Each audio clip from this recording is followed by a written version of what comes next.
that will mean the amount of memory you need for this is n size.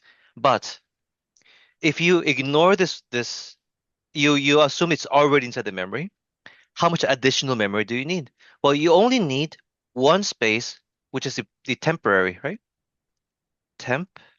So what you're gonna do is like, oh, 5 and 10. 10 is bigger, so for bubble sort, for instance, 10 is bigger, so this doesn't switch or swap. Then 10 is bigger than 7, so you have to swap these two, right? You copy the 10, you erase it by putting the 7 into the space of the 10, so the 10 disappears in this space. And the only way to get the 10 here is to copy this over here, and this becomes a 10. And you swapped it, right? So all these sorting algorithms that we learned assume you don't get any extra space, you only get this one space for the swap.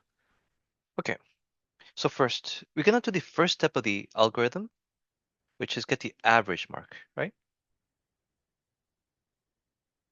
And the way you do that is first you're gonna start, you need a sum first, and you're gonna divide by the total number.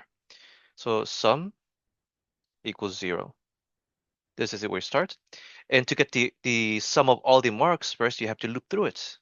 It's gonna be loop k from 0 to 199.